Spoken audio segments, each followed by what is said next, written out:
What's up, guys? So it is finals week. I posted a video yesterday. If you want to go give that a watch, it talks about what to look like,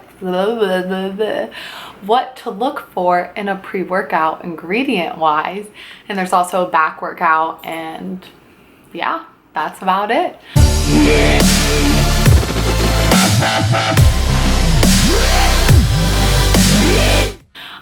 If you are new to my channel, welcome. My channel, I actually have been struggling with getting videos out on YouTube, and the reason is I found that I felt I needed to put a certain type of video out, and like it's a kind of video I don't like to film. So it took me a while to realize that I don't need to do anything. I just have to do what I want to do. And my favorite type of videos are these sit down talks where we can talk together in the comment section and just all over the place about things that we might not know. So my channel is very much so content focused and information. So this video is all about cardio. If you should do it, when you should do it, if it's necessary for fat loss, fasted versus fed cardio, and anything like that. And if I make a mistake or you have an extra question, please put it in the comments below. In one video, I was talking about why creatine and why I take it, and I said adrenaline instead of adrenaline, and someone corrected me, and I love that because I'm human, I make mistakes. So, cardio. It is very common for people within the fitness realm. I don't know why it's become a thing, but to hate on cardio. They look at it as something like cardio versus lifting when it doesn't have to be that way. I do think from personal experience that I wasn't educated enough on what cardio did for me and what lifting did for me, and so I didn't know how to lift, so I would just do cardio because I would see girls that were really small. I wanted to look like them, so I did what they did, and that I would never look down on someone for doing that because, again, information and education is what is going to help people instead of shaming them. So there's no need to go around shaming people or telling people something is bad when you don't have the information or education. So I am here to talk about information and education because there's still a lot of misconceptions when it comes to cardio, and those need to be talked about. I even have note cards because it's finals week, so like instead of making note cards on things that I should be making note cards on, making it on cardio. Okay, so the first thing is that cardio is needed for weight loss, and that is not true in a sense. So weight loss happens from being in a caloric deficit or burning more calories than you're eating.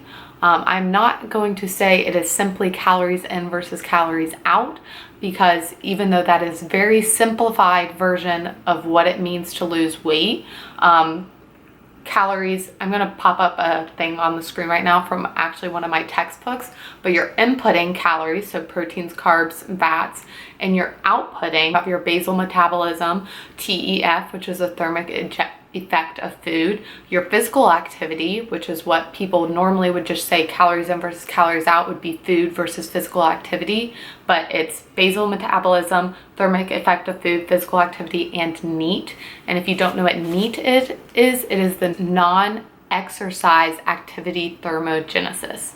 And what that like boils down to is it's kind of like fidgeting and a lot of things that you're like, it's non-activity, so it's non physical activity, but you're still burning calories, if that makes sense. Lose weight without doing cardio. So currently I am not doing cardio and I am still losing weight. And even though I'm eating, I created that from having a deficit in food. So to a certain point, you can lose weight without cardio. But it is a tool and a very helpful tool. So with girls who compete in bikini competitions or any kind of bodybuilding competition, a lot of times they have to lose a decent amount of weight, and they do that through decreasing their food and adding cardio. Now the next time I prep, I will have a much longer prep because I want to like not have to add in a ton of cardio or cut my food super quickly. I did a 16-week prep last time and my cardio never got very bad, but again, it is a tool that I want to utilize and not something I have to rely on to lose weight. So it's definitely easier to just add cardio instead of eating less because everyone loves food. Like, you love food. People hate on cardio because they, as I stated earlier, they look at it as like something that people do instead of weightlifting, but cardio is very, very important for your cardiovascular health. So there's no reason. I am actually going to start doing cardio, not because I need to lose weight, but because I want to have good cardiovascular health. Like, your heart is very important, and although weightlifting, and you can do cardio through weightlifting, like with plyometrics and with like different kind of things, doing straight up cardio is just going to help your cardiovascular health, and that's important. And not only to like be able to perform better in the gym, but to be able to perform better in life. If you've ever heard of functional fitness, it is the fitness that you need for everyday life. So like to be able to reach to the top cabinet, that is functional fitness. So being able to do functional cardio so you don't get tired walking up a set of stairs, or you don't get tired walking your dog. My dog is laying on the ground right now. But it's a functional thing. You should be able, people with fitness sometimes take things to the extremes, and you should be able to live your life. The point I want to get across here with that whole little spiel is that to be fit, you should be functionally fit before anything else. So it's really cool that you can lift a bunch of weights or you can do certain things inside of the gym, but if you have problems when it comes to living everyday life, how fit actually are you? And I've realized that when I started with weightlifting, I kind of dove straight in and I kind of threw away a lot of health benefits. But I'm trying to get back to that, be more functional in my health, eat more nutritious and the whole foods. And I'll have a whole other video on what IFYM means, to me, and more about macros, because a lot of people take that to the extremes as well.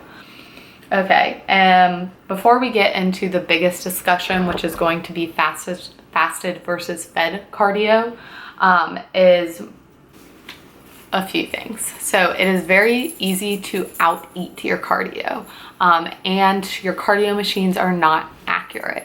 So if you have just been on the treadmill for an hour and it says you burnt 600 calories, and you're like, man, that gives me permission to eat.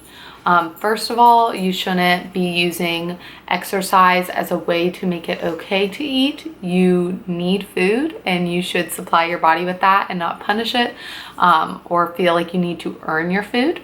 So that's one point. But also, those machines are not accurate. Those are not plugged in for your body. So unless you have a very accurate heart monitor that is going to tell you how many calories you're burning, I would not go by what the cardio machine says.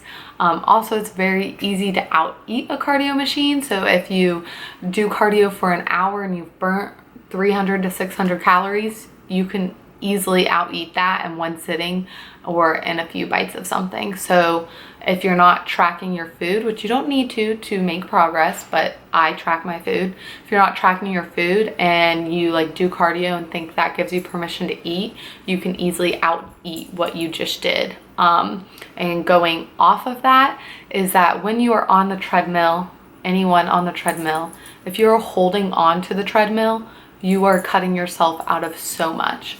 Like, your hands should not be on the treadmill. Like, if you're taking a break, like if you're doing HIIT cardio and you like stop to like hold on to it, that's fine. But like if you're walking on an incline and just holding on to the treadmill like this, like you're not actually putting in the work, if that makes sense. My coach told me that and I did not know that. And so that changed a lot of things for me. Fasted cardio versus fed cardio. So there was a theory back in the day that fat oxidation happens at a faster rate when your insulin levels are low. And if you don't know what causes your insulin levels to be low, it is when you have not had carbohydrates, and it is when you are fasted. So your insulin and glycogen are really low, and the easiest time for that to happen is after you have fasted all night. So you eat your last meal, you go to sleep, and you're fasting, and you wake up in the morning, and if you were to go, the whole point was that you're likely to burn fat instead of anything else. So you weren't going to burn muscle, you were going to burn fat, because fat oxidizes when your insulin levels are low. Now, when I say that, that seems to make a lot of sense. You're like, insulin low, burn more fat, fat oxidation. That's probably true. And that's the thing that'll get you. That sounds true. So the theory was that it was more likely to burn fat. And so below in the description box, so you can read for yourself and decide for yourself, there's a study done by Alan Aragon and Brad Schoenfield, and the link to their study will be in the description box, so go ahead and read it if you want to. If not, I'm going to summarize it up real quick. They took 20 females and they put them into 2 groups, and they had them do steady state cardio, and the only difference was that they were fed or not fed beforehand. And the whole study was done to, and they had 2 things that they kept as a control. So read the study. I'm going to pop them up on the screen. The 2 like bullet points are pretty long, and I don't want to try to summarize them. I want them to be in full, so they'll be up on the screen right now. But they used those 2 points to show that scientific studies can easily be misconstrued and show false information. So they used females that hadn't been doing resistance training, that they were eating a certain amount of food, and then they had these other like things that these females had to do so that they could get the most accurate baseline across them. And at the end of the study, everyone basically lost weight, but there was no difference between the 2 groups. Now, I will not make a definitive point that there is no difference between fasted and fed cardio, because the point I'm trying to make is it depends on you. I made an Instagram post, which you should follow me on Instagram and on Snapchat and YouTube. I made an Instagram post about how just because something works for you doesn't mean it is hold to be true and hold to be fact. So do not make an assumption or a broad statement based on something that has worked for you. It definitely could work for you, and you are not lying by saying it does work for you, but using the term "it worked for me" does not mean that it works as a whole, if this is making sense. So if I said too much, sorry. The main conclusion that came from this is the fact that these women lost weight because they were forced to eat a certain nutrient diet, and they were forced to not forced, but they were told to exercise. So the main point of their weight loss was their exercise and diet, and not the fact that they exercised, fasted, or fed.